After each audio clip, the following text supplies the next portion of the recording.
They were young, but their crimes were beyond brutal. These are the most evil teenage girls ever sentenced to life in prison, and their stories will leave you shaken. Sarah Grace Patrick. On February 20th, 2025, Carroll County, Georgia, became the scene of a family massacre that exposed the twisted intersection of murder and social media fame. Sarah Grace Patrick, just 14 years old, shot and killed her mother, Kristen Brock, and stepfather James Brock, then launched a calculated campaign to gain internet fame from their deaths. But what drives a teenage girl to murder her parents and then manipulate social media to become a viral sensation? After her younger sibling discovered the bloodied bodies, Sarah called 911, playing the devastated daughter. But her most disturbing behavior came afterward. She began posting grieving TikToks, reaching out to true crime bloggers, and urging online investigators to help solve her parents' murders while building a following of sympathetic viewers. The investigation revealed Sarah had been researching how to monetize trauma content before the murders. She viewed her parents' deaths as content creation opportunities, studying social media algorithms and engagement strategies. Her posts carefully crafted a narrative of a tragic survivor deserving donations and support. Sarah was arrested on July 8, 2025, after investigators discovered her digital footprint contradicted her victim narrative. Search histories showed her researching murder methods alongside monetization strategies for trauma content, revealing the calculating mind behind her grief performance. The case remains pending trial, but online manipulation for fame pales in comparison to the face-to-face execution planned with military precision in our next case. Carly Gregg.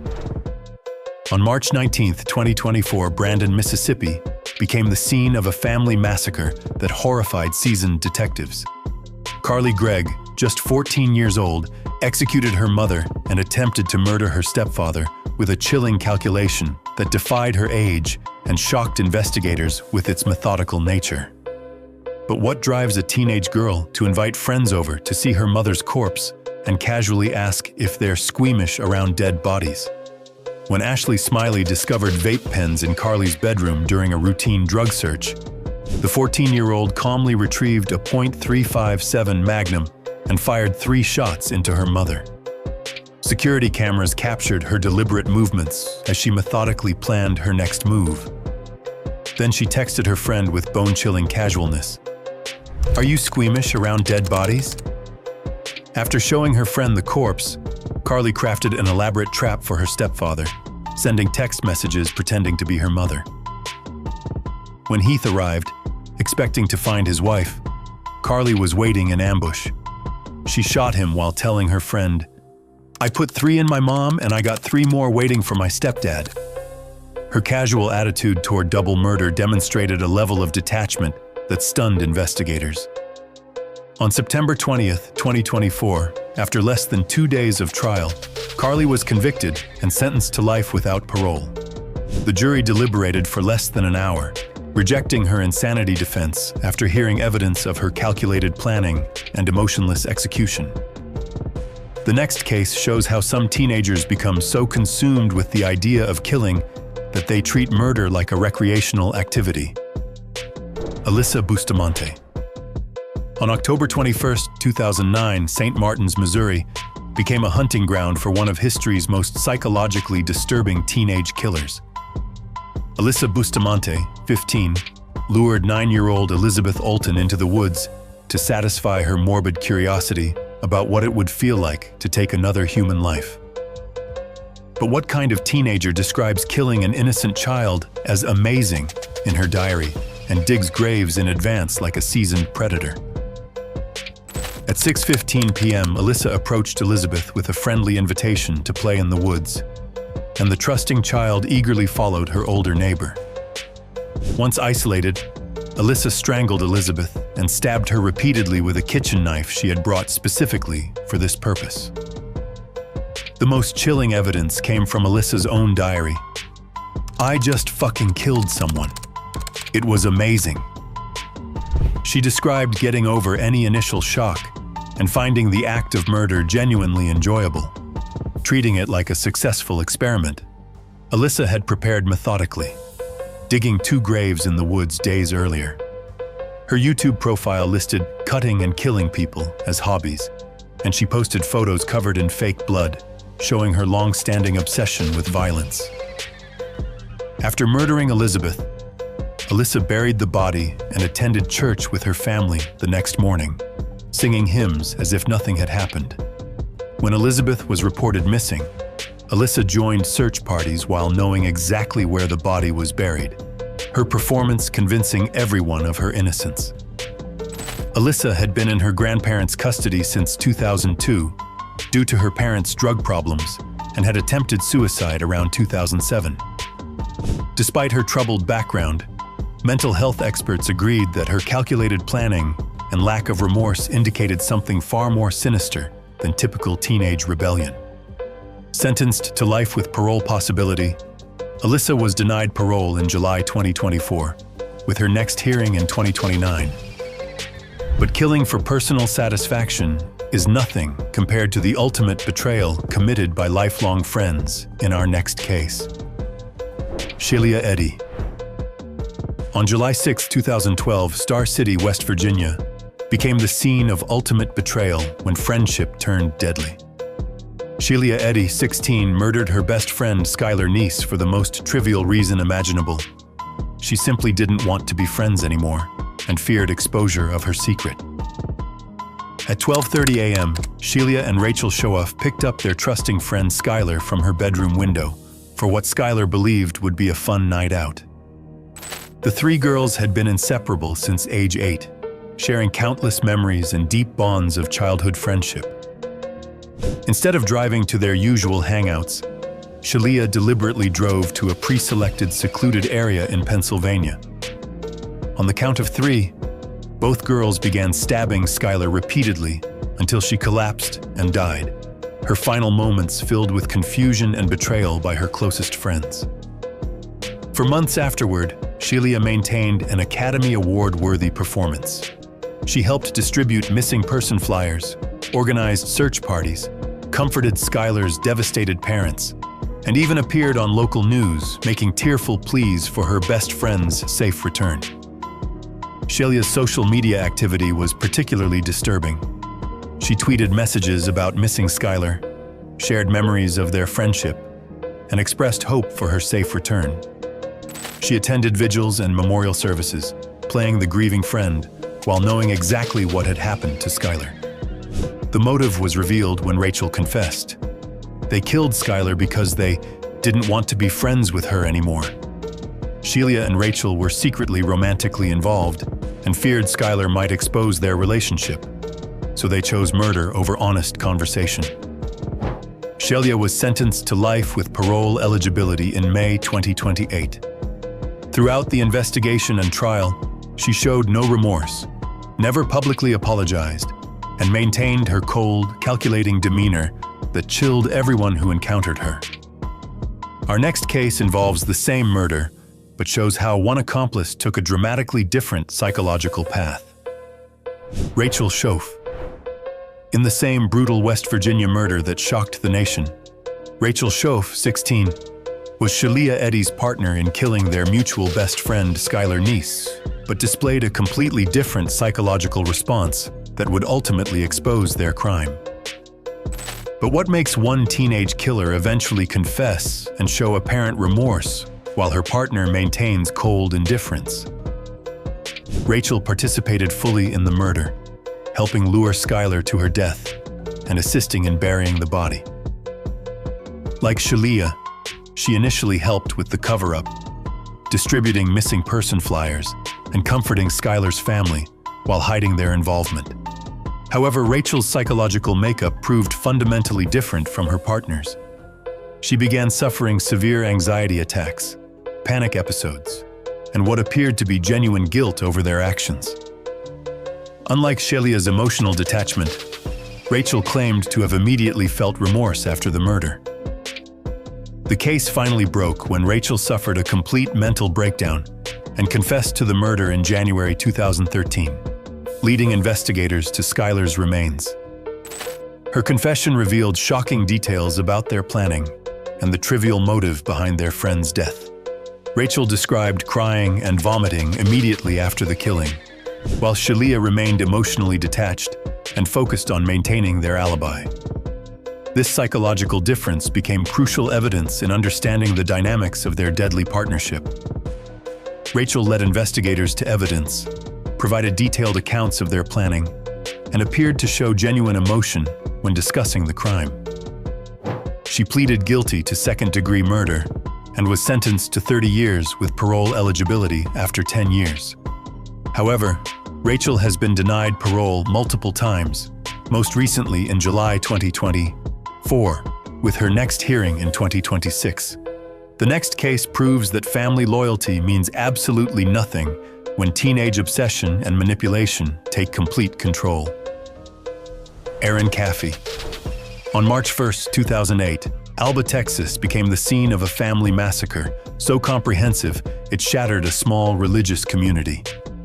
Aaron Caffey, 16, orchestrated the systematic murders of her mother and innocent younger brothers because her strict Christian parents had the audacity to disapprove of her relationship with an older, inappropriate boyfriend.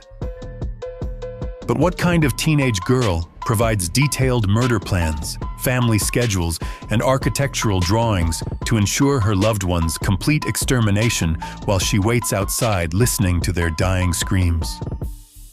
At 3:00 a.m., Aaron's boyfriend Charlie Wilkinson and armed accomplices crept into the Caffey family home carrying swords and guns, along with detailed plans Aaron had provided. She had given them precise information about sleeping arrangements, daily routines, and optimal timing for maximum efficiency. The attack was swift and merciless. Her mother, Penny, was nearly decapitated with a samurai sword, the blade cutting so deeply it almost severed her head completely. Blood splattered across walls and the ceiling as the violence reached unimaginable levels. Brothers Matthew, 13, and Tyler, 8, were shot multiple times at point-blank range as they slept peacefully, never having a chance to defend themselves or understand what was happening. The young boys died in terror and confusion, calling out for parents who could no longer help them. The Caffey family were devout Christians who attended Miracle Faith Baptist Church, where Terry served as youth pastor and Aaron sang in the choir. They had homeschooled their children to protect them from negative influences, never imagining the greatest evil would come from within. After ensuring all family members were dead, the killers set the house on fire to destroy evidence. Aaron waited outside during the entire massacre, showing no emotion as her home became her family's tomb. Miraculously, Father Terry survived despite multiple gunshot wounds and identified Aaron as the mastermind. He crawled from the burning house to a neighbor's home, immediately implicating his daughter in the murders. During interrogation, Aaron showed no remorse for her mother and brother's deaths, appearing more concerned about her boyfriend's fate. Her lack of emotion stunned investigators who couldn't comprehend such callousness. Sentenced to 2 life sentences plus 25 years, Aaron won't be eligible for parole until 2049. But systematic family annihilation is nothing compared to the prolonged sadistic torture motivated by petty teenage jealousy. Brittany Miller. On March 24, 2010, Pensacola, Florida became the scene of torture so prolonged and brutal it challenged investigators' understanding of human cruelty. Brittany Miller, 16, actively participated in the systematic torture and murder of 19-year-old Adriana Zimmerman over nothing more than jealousy about a boyfriend's affections. The torture began when Brittany discovered that Adriana had been romantically involved with a boy she liked. Rather than handling this typical teenage rivalry through normal means, Brittany enlisted her mother and neighbor in an elaborate plot to make Adriana suffer in unimaginable ways. They lured Adriana to their home under false pretenses, then began hours of systematic torture. They beat her repeatedly with a crowbar, breaking bones throughout her body while Adriana begged them to stop and tried to understand why this was happening. When beatings weren't enough, they escalated by shocking her repeatedly with a stun gun, causing convulsions and burns while they watched and laughed. The electrical torture was applied to maximize pain while keeping her conscious to experience every moment of agony. The most horrific part came when they doused Adriana with gasoline and set her on fire, watching as flames consumed her skin. Her screams were so piercing that neighbors houses away could hear them, though none realized the true horror occurring. Adriana somehow survived the initial burning, but died 16 days later from complications. Her suffering was prolonged far beyond the torture session, as burns covered most of her body and internal injuries caused organ failure. Brittany actively participated with enthusiasm, seeking her mother's approval through increasingly violent acts. Witnesses described her as excited and engaged, genuinely enjoying Adriana's pain rather than participating reluctantly. Born June 2, 1993, Brittany had experienced childhood trauma including abuse and abandonment. However, experts agreed her background couldn't excuse the sadistic cruelty she displayed during the torture. Despite being juvenile, she was sentenced to life in prison, upheld in 2017 and 2019. Our next case demonstrates how manipulation and greed can drive a teenager to orchestrate the murder of the parent who loved her most. Courtney Schulhoff. On February 10, 2004, Altamonte Springs, Florida became the scene of calculated patricide that exposed the depths of teenage manipulation. Courtney Schulhoff, 16, orchestrated her devoted father's brutal murders because he had the audacity to try protecting her from a relationship with a much older criminal boyfriend. At 11:30 p.m., Courtney's boyfriend, Michael Morin, crept into their home carrying a baseball bat she had specifically selected for the murder. She had spent weeks providing detailed information about Stephen's sleeping habits, daily routines, and optimal timing for an undetected attack. Stephen Schulhoff was a devoted single father who had raised Courtney alone after his divorce, working multiple jobs to provide for her needs. He sacrificed his own happiness and social life to ensure she had opportunities, private schooling, and material advantages many families couldn't afford. Stephen's only crime was attempting to protect his daughter from Michael Morin, a homeless car thief 5 years older with extensive criminal records. When Stephen discovered the inappropriate relationship and tried to end it, Courtney decided her father had to die rather than lose her criminal boyfriend. The murder was particularly savage and prolonged. Morin attacked Stephen with the baseball bat as he slept, striking repeatedly in the head and body. The violence was so extreme that blood splattered across bedroom walls and ceiling, and Stephen's skull fractured in multiple places. During the prolonged beating, Courtney waited in another room, listening to sounds of her father being murdered while showing no emotional reaction. Her complete indifference to his suffering demonstrated absence of conscience or human empathy. After confirming Stephen was dead, they drove to McDonald's and ate calmly, as if returning from a normal date. Their behavior immediately following the murder showed complete absence of remorse or recognition of what they had done. The original plan involved disposing of Stephen's body by throwing it from a bridge into a river, making his death appear to be a disappearance rather than murder. However, they were arrested before implementing this additional deception. Initially, Courtney claimed Morin acted independently, and she had no knowledge of any murder plot. However, evidence, including her purchase of the murder weapon, proved she was the mastermind behind her father's death.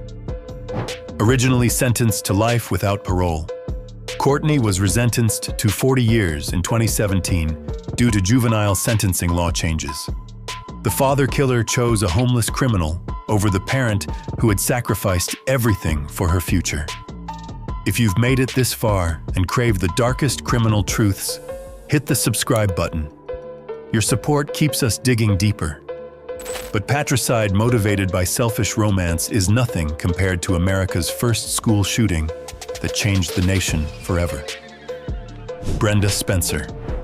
On January 29, 1979, San Diego became the scene of America's first modern school shooting that fundamentally changed the nation.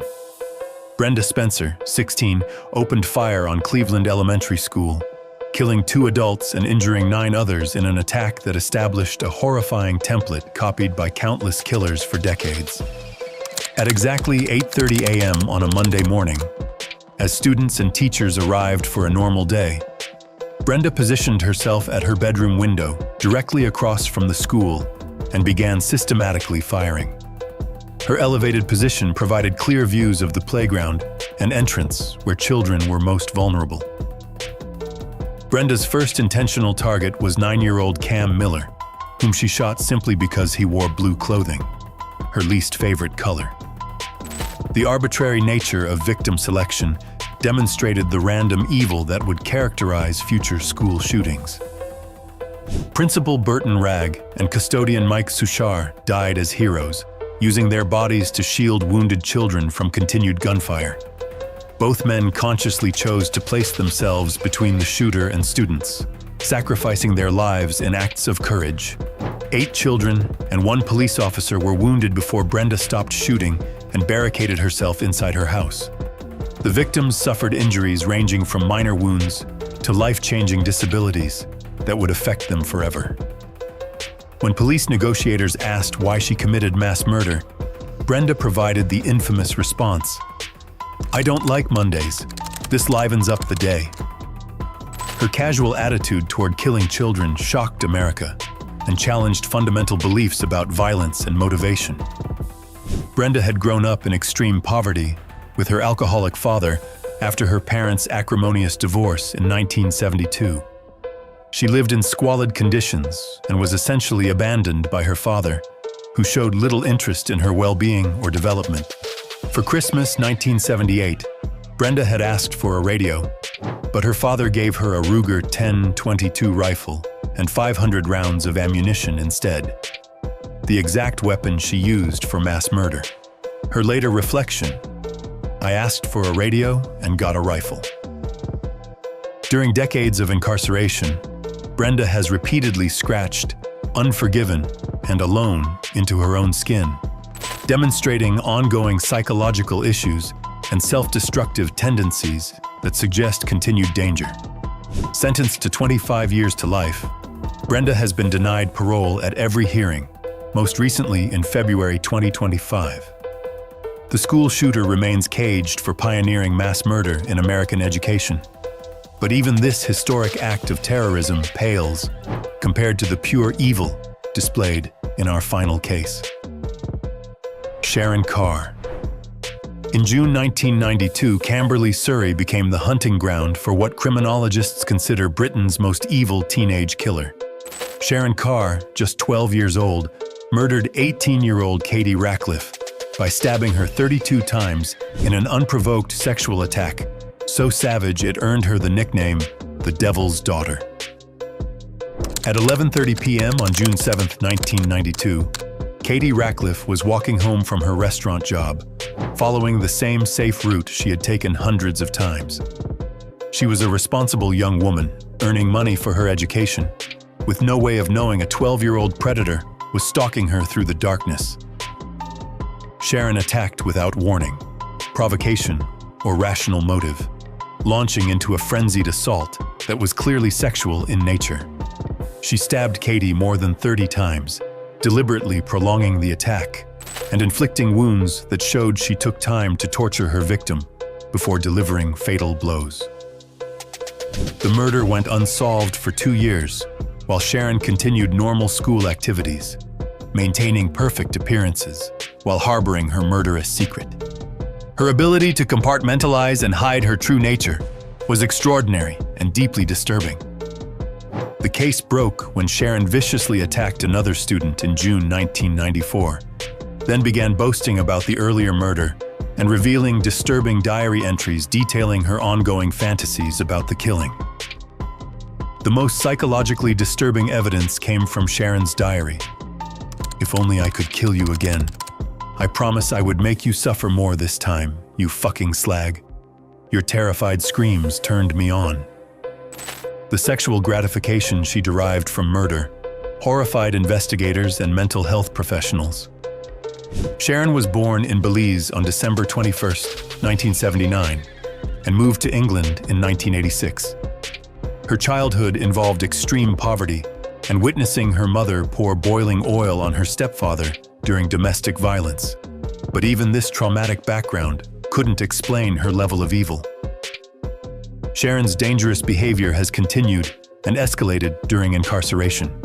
She has repeatedly attacked prison staff and inmates, claimed to believe she's a reptilian creature rather than human, and once tried cutting herself to check if she would bleed like a person. Most chilling, Sharon carved Katie's name into her skin and has repeatedly expressed detailed desires to kill again.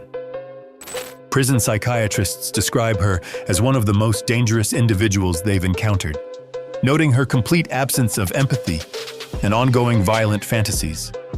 Convicted in 1997 and sentenced to life with a minimum of 14 years, Sharon was denied parole in August 2023. Prison officials noted she continues to represent extreme danger to public safety, with no recent updates indicating any possibility of release. These girls may have been young, but their crimes left scars that time will never heal. This was all from our side. Thanks for watching. Click here to check out another video.